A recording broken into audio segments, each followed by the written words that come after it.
Hello students, probability की इस chapter में अब तक हमने वन डायमेंशनल रैंडम वेरिएबल की बातें की हैं। आज से हम टू डायमेंशनल रैंडम वेरिएबल पढ़ने की शुरुआत करने वाले हैं। तो टू डायमेंशनल वेरिएबल आखिर होता क्या है, जॉइंट डिस्ट्रीब्यूशन फंक्शन यानी क्या, और उसके न्यूमेरिकल हम कैसे सॉल्व कर पाएंगे, ये सारी बातें इस वीडियो में हम करने वाले हैं। So I hope you are ready with your pen and paper. So without wasting much time, let us start this video. तो सबसे पहले तो टू डायमेंशनल रैंडम वेरिएबल यानी क्या, वो समझ लेते हैं।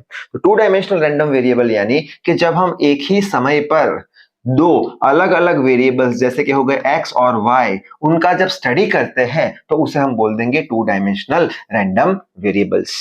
अब यही चीज ग्राफ से भी हम समझ सकते हैं। यहाँ पे एक वेरिएबल ये ले लिया, दूसरा ये ले लिया, यहाँ पे एक वेरिएबल ये आ गया, दूसरा ये आ गया, इनका स्टडी एक ही टाइम पे हम करेंगे, टू डायमेंशनल रैंडम वेरिएबल हो गया।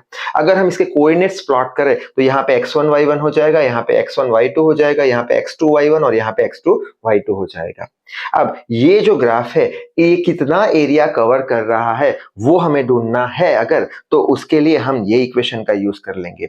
डबल इंटीग्रेशन है माइनस इनफाइनाइट से लेके x माइनस इनफाइनाइट से लेके y, f of x y, ये जो होगा वो हमें न्यूमेरिकल में दिया हुआ होगा, ठीक है। और उसका इंटीग्रेशन कराने पर अगर हमें आंसर 1 मिलता है तो हम क्या बोल देंगे, जो फंक्शन न्यूमेरिकल में दिया हुआ है वो फंक्शन टू डायमेंशनल फंक्शन है या फिर वो फंक्शन जॉइंट डिस्ट्रीब्यूशन फंक्शन है।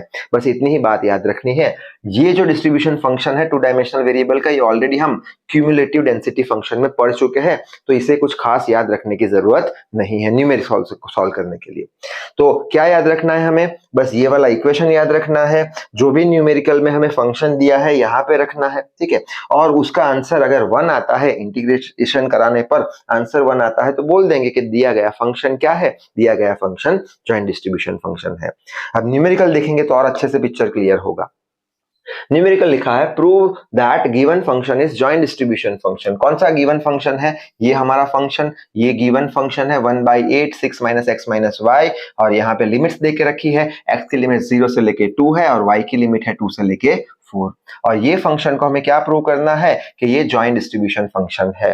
अगर ये जॉइंट डिस्ट्रीब्यूशन फंक्शन है तो हमने कौन सी इक्वेशन याद रखी थी, ये वाली, कि जो भी फंक्शन दिया है उसे हम इंटीग्रेट करा देंगे और उसका आंसर कितना आना चाहिए, 1 आना चाहिए। अगर आंसर 1 आया तो बोल देंगे कि दिया गया फंक्शन, यहाँ पे दिया गया फंक्शन वो क्या है, जॉइंट डिस्ट्रीब्यूशन फंक्शन है। तो चेक कर लेते हैं आंसर 1 आता है कि नहीं।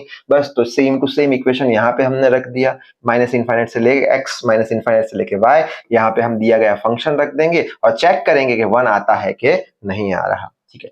अब x की लिमिट यहाँ पे कहां से कहां तक दी गई है, x की लिमिट 0 से लेके 2 तो 0 से लेके 2, y की लिमिट कहां से कहां तक है 2 से लेके 4, सो 2 से लेके 4। दिया गया फंक्शन कौन सा है 1/8 6 minus x minus y dy dx, ये रख दिया। अब चेक करना है कितना इसका आंसर आएगा, ठीक है। 1 आ जाएगा क्योंकि यहाँ पे प्रूव करने को पूछा है कि ये कौन सा है, जॉइंट डिस्ट्रीब्यूशन फंक्शन है, ठीक है। अब इसको सॉल्व कैसे करना है, तो हमेशा डबल इंटीग्रेशन के अंदर सबसे पहले हम अंदर की साइड से चालू करते हैं सॉल्व करना, यानी ये हो गई हमारी अंदर की साइड, ये सॉल्व हो गया। फिर बाहर की साइड जाएंगे तो इतना सॉल्व करेंगे। तो यहाँ पे हम क्या करेंगे, 1/8 कांस्टेंट है तो बाहर निकाल देंगे, तो यहाँ पे ये 1/8 कांस्टेंट है तो बाहर निकाल दिया। अभी विथ रिस्पेक्ट टू y हमें इंटीग्रेट कराना है, ठीक है। अच्छा, बाद में ये 0 से लेके 2 तो हो गया, अब 1/8 रख दिया। अब इसका इंटीग्रेशन करना है हमें, इसका integration with respect to y करना है। अब यहाँ पे हम ऐसा लिख सकते हैं इंटीग्रेशन ऑफ 6 dy, ठीक है, इंटीग्रेशन ऑफ 6 dy, 6 कांस्टेंट बाहर निकाल दो, dy 1 dy का इंटीग्रेशन होता है y, तो यहाँ पे लिख लिया 6y, माइनस साइन लगा दी, यहाँ पे हो जाएगा इंटीग्रेशन ऑफ x dy, ये हो गया x dy, y के लिए x कांस्टेंट बाहर निकाल दो, dy 1 dy का कितना हो जाएगा, y हो जाएगा, तो लिख लिया xy।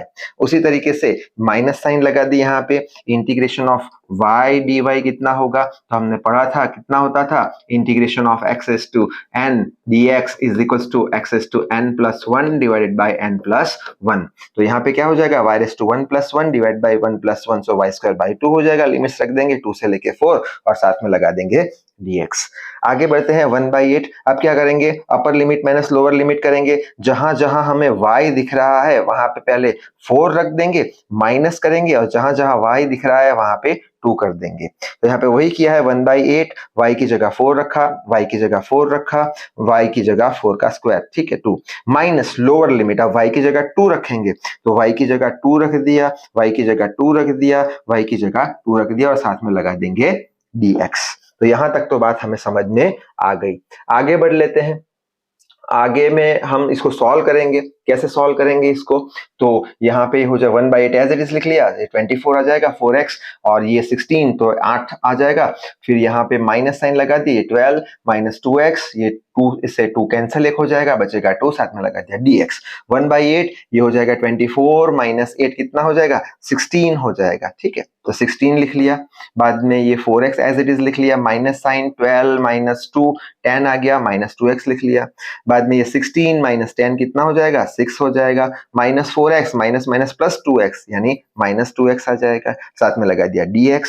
अब ये हो गया हमारा कौन सा फाइनल आंसर। अब हमें इसका इंटीग्रेशन करना है तो इस विथ रिस्पेक्ट टू x, तो ये 1/8 बाहर निकाल दिया, इंटीग्रेशन ऑफ 0 से लेके 2 6 माइनस 2x dx आ गया। आगे बढ़ लेते हैं, 1/8 लिख लिया। अब यहाँ पे क्या है, यहाँ पे इंटीग्रेशन ऑफ 6 dx है, 6 कांस्टेंट बाहर निकाल दिया, dx 1 का क्या होगा with respect to x 6x होगा, तो यहाँ पे लिख लिया 6x, माइनस साइन लगा दी, माइनस साइन लगा दी। इंटीग्रेशन ऑफ 2x dx कितना होगा, 2 कांस्टेंट x dx, अभी हमने देखा था 2x is to 1 plus 1 divide by 1 plus 1, तो 2x² by 2 रख दिया, 0 से लेके 2 लिमिट रख दी। अब क्या करेंगे हम, ये 2 से 2 कैंसिल कर दिया, 6x² हो गया। अब जहां पे x है वहां पे पहले 2 रख देंगे, फिर माइनस करेंगे, जहां x है वहां पे 0 रख देंगे, तो यहाँ पे 1/8 पहले x की जगह 2 रख दिया, माइनस x की जगह 2 रख दिया, माइनस लोअर लिमिट x की जगह 0, x की जगह 0, ये टर्म पूरा 0 हो जाएगा। यहाँ पे आ जाएगा 12 और यहाँ पे आ जाएगा 4, 1/8 12 माइनस 4 कितना 8, तो ये 8 से 8 मर गया, आंसर आ गया 1। यानी बोल देंगे कि हाँ जो दिया गया फंक्शन है, जो हमें फंक्शन देके रखा था, कौन सा फंक्शन देके रखा था, f of x y कितना था, I think 1/8 6 minus x minus y, वो क्या है, वो है joint distribution function. So I hope आपके सारे जो कंसेप्ट है 2 डायमेंशनल रैंडम वेरिएबल के वो क्लियर हो चुके होंगे। इस वीडियो में बस इतना ही। Till then read hard, work hard. Thank you very much.